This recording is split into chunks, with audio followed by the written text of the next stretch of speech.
So, as just reminding, we have already gone through the zeroth law of thermodynamics and the basic understanding of first law of thermodynamics, and where we have already gone through the discussion of say Joule's experiment.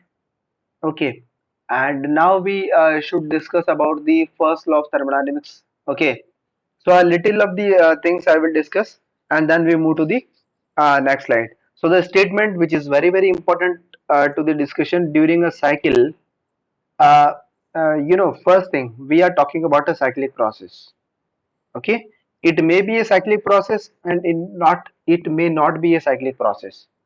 Okay, so first we are talking about the cyclic process. A system undergoes the cyclic integral of heat transfer is equal to the cyclic integral of the work done. Very easy. This is the actually statement. All right. Okay. अगर आप heat और work के लिए अलग अलग units का use कर रहे हैं तो यहाँ पर एक कोफिशिएंट ऑफ प्रोपोर्शनलिटी ऐड आ जाता है जिसको हम जूल्स इक्विवेलेंट भी कहते हैं. ठीक है.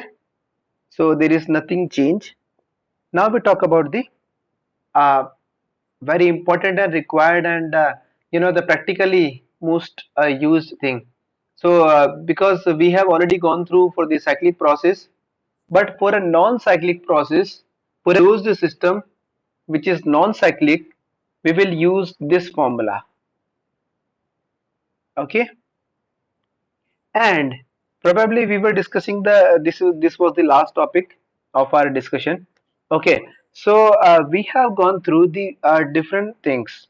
तो यहाँ पर अब हम आगे बढ़ने से पहले कुछ मूलभूत चीजों पे गौर करते हैं. पहली बात आप ये पाएंगे कि मैंने Q को और W को विशेष प्रकार से लिखा है जबकि मैंने इंटरनल एनर्जी को मैंने ऐसे लिखा है, डेल्टा करके लिखा है. ऐसा ही जब मैं इंटरनल एनर्जी को मैं E के बजाय मैं डेल्टा U भी लिख सकता हूं, ये आप सभी को पता है. ओके, एक और बात यहाँ पर अब डिस्कशन की हो जानी चाहिए कि जब आप हीट की बात करेंगे और जब आप वर्क की बात करेंगे, सो इट इज रिक्वेस्टेड कि आप चाहें तो इसे नोट कर सकते हैं अपनी नोटबुक में. E V and T. Okay, इनके केस में हम पार्शियल डेरिवेटिव का यूज करेंगे, डेल्टा या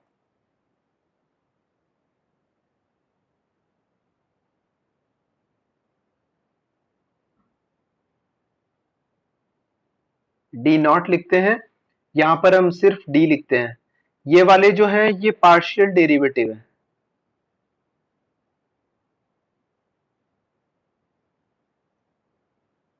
ठीक, जबकि ये है ये डेफिनेट डेरिवेटिव है.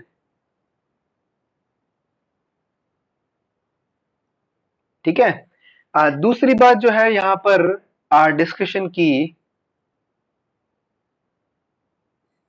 वो ये है कि ये जो सारे के सारे होते हैं पार्शियल डेरिवेटिव्स जो होते हैं, ये आपके सिस्टम के लिए पाथ फंक्शन होते हैं. कैसे फंक्शन होते हैं? These are path functions to system. हम लोगों ने पाथ फंक्शन और पॉइंट फंक्शन ढंग से पढ़ लिया है. ठीक है. So these are path function and these are the point functions. और हमने जब पाथ फंक्शन और पॉइंट फंक्शन पढ़ा था तो हमने ये कहा था कि जो भी पॉइंट फंक्शंस होते हैं वो सिस्टम की प्रॉपर्टी होते हैं. क्या होते हैं? वो होते हैं सिस्टम की प्रॉपर्टी. और जो प्रॉपर्टीज होती है उनका साइक्लिक इंटीग्रल क्या होता है? जीरो. ये आप लोगों ने अच्छे से पहले ही पढ़ रखा है.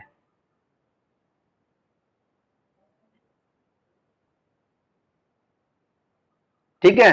जबकि जो पार्शियल डेरिवेटिव्स है, जो पाथ फंक्शंस हैं, ये किसी पॉइंट पर डिफाइन नहीं होते हैं, ये पाथ पे डिपेंड करते हैं. और हमने इनके बारे में डिस्कशन किया कि ये पार्शियल डेरिवेटिव्स है, डेल्टा या डी नॉट से रिप्रेजेंट किए जाते हैं. ठीक है. So this is the thing we should be careful about, and I suggest you to please note whatever I try to write on the slide. All right. So we are moving ahead for in continuation with the discussion. तो यहाँ पर ये जो आपका closed system के लिए आपने जो ये first law of thermodynamics use किया है उसको हम इस तरह से लिख सकते हैं। अब इसका डिस्कशन इंपॉर्टेंट है। अब आप कहेंगे कि सर मैं इसको कैसे समझूं, तो एक बात अपने माइंड में बिठा लीजिए कि ये जो रिलेशन है ये कुछ इस तरह से रिप्रेजेंट कर सकते हैं, या फिर आप समझ सकते हैं कि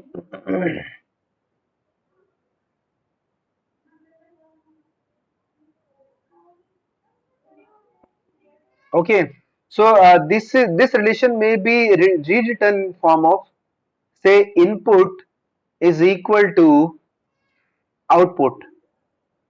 ठीक है, और यहां पर आउटपुट को भी हम कैसे लिखेंगे,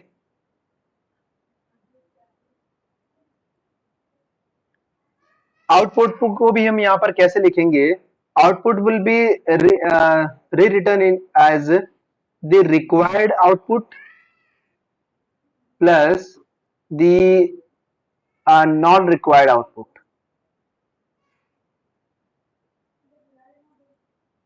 ओके, यहां पर ओपी का मतलब आउटपुट है, R is for required and R is for not non required.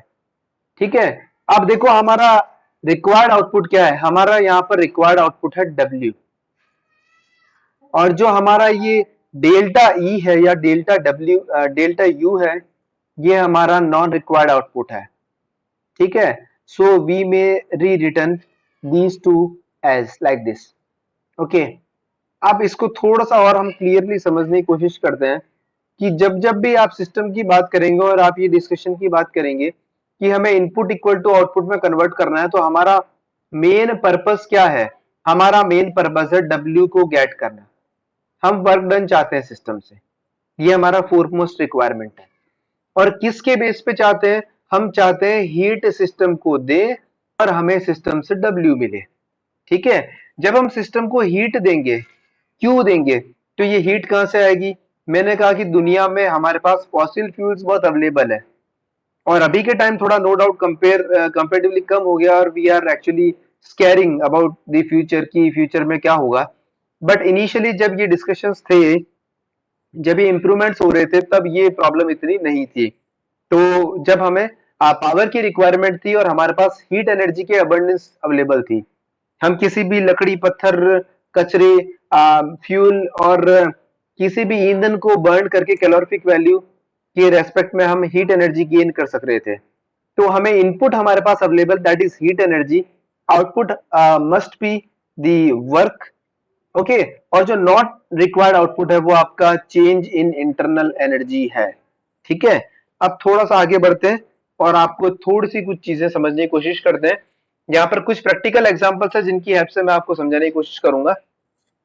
So we are taking the baked potato baked in the oven is a good example for this case. As a result of heat transfer to the potato, the energy of the potato will increase. जब आप एक bake potato को क्या रख रहे हैं कि potato को आपने रखा, उसको कुछ एनर्जी दी, ओके, तो ये क्या होगा, क्या ये कोई वर्क कर रहा है, अगर ये बहुत ज्यादा एक्सपेंड नहीं हुआ है या फिर इसने एनवायरनमेंट को किसी तरह से चेंज नहीं किया है, तो वर्क डन हम यहाँ पर क्या मानेंगे कि इसका वर्क जो है कंपेटिवली बहुत कम है। अब यहाँ पर एक इंपॉर्टेंट अजम्पशन है क्या, if we disregard any mass transfer moisture loss from the potato. आप जानते हैं कि जब किसी आप पोटैटो को जब आप बेक करेंगे, तो आपको पता है कि आप आलू कभी आपने कटा हुआ देखा हो, उसमें मॉइस्चर होती है। अगर हम उसे बेक करने की कोशिश करेंगे तो क्या होगा, उसका जो मॉइस्चर है वो एनवायरनमेंट को रिलीज हो जाएगा। So if we assume that there is no moisture loss to the environment, then the increase in the total energy of the potato becomes equal to the amount of heat transfer। agree, जितना input दिया गया वो सारा का सारा system की energy को increase करने में ही काम आएगा। बात समझ में आ रही है, यहाँ पर डब्ल्यू सिस्टम का जीरो है, यहाँ पर डब्ल्यू क्या है, जीरो, तो यहाँ पर ये किस में कन्वर्ट होगा, सिर्फ और सिर्फ डेल्टा यू में कन्वर्ट होगा। ठीक है, so that is if kilojoule of heat is transferred to the potato, the energy increase of the potato will be 5 kilojoule, total energy converted to increase the internal energy of the potato। second example लेते हैं, the heating of water in a pan on top of a range। ठीक है, अभी हम क्या कर रहे हैं, हीटिंग ऑफ वाटर कर रहे हैं, 15 kilo of heat is transfer to the water from the heating element. ठीक है, 15 किलो जूल हीट हमें हीटिंग एलिमेंट से मिल रही है, किसको, पानी को। And 3 kilo joule of it's lost to the surrounding air. और इसमें से क्या, 3 किलो जूल एनर्जी जो है वो एनवायरमेंट को लॉस कर दी गई है। तो एक्चुअली आपको इनपुट क्या मिला था, you got input as 15 kilo joule, इसमें से आपने 3 किलो जूल एनवायरमेंट को रिलीज कर दिया, तो कितना बच गया, 12 किलो जूल। और ये जो 12 किलो जूल है ये आपका रिमेनिंग एनर्जी रह जाएगा। ठीक है, the increase in energy of the water will be equal to the net heat transfer of to the water which is 12 kilo joule. Alright, take one more example. Now consider a well insulated adiabatic room heated by an electrical heater as our system. हमारा system है वो कैसा है कि एक well insulated room है, एक insulated room है, ओके। और इंसुलेटेड आप समझते हैं कि इसमें ना तो हीट बाहर से आ सकती है ना ही जा सकती है।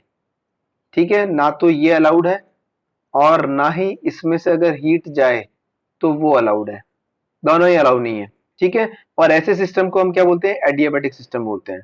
इसको हमने हीट किया बाय इलेक्ट्रिकल हीटर, इसके अंदर एक कॉइलिंग अरेंजमेंट है और उससे इसको हम हीट कर रहे हैं, तो नो डाउट हीट ये गर्म होगा। ठीक है, as a result of electrical work done the energy of the system will increase. हम इसमें कुछ हीट दे रहे हैं तो इसकी वजह से क्या होगा, total energy of the system, total internal energy of the system will increase. Agree? Since the system is adiabatic and can not have any heat transfer to और फ्रॉम द सराउंडिंग, मतलब डेल्टा क्यू जो है आपका हमेशा zero ही रहने वाला है। Then the conservation of energy principle dictates that the electrical work on the system must be equal to increase in internal energy of the system. ठीक है, और एक और एग्जांपल लेते हैं जो हमने डिस्कशन किया था, पेडल व्हील वाला जो जूल एक्सपेरिमेंट था उसके ऊपर बेस्ड है। So let us replace the electrical heater with a paddle wheel. As a result of the steering process, the energy of the system will increase. जब हमने पेडल व्हील का use किया था वहां पर हमने क्या देखा था कि अगर हम इलेक्ट्रिकल हीटर को रिप्लेस कर दें पैडल व्हील से इस रूम में ही जो है, मतलब जो हमारा एग्जांपल था उसी पे हम शिफ्ट हो जाएं, तो as a result of steering process, जब ये स्टीयरिंग हो रही है तो इसकी वजह से क्या होगा, energy of the system will increase. और इसी की वजह से हमें टेम्परेचर में इंक्रीमेंट देखने को मिल रहा था थर्मोमीटर में।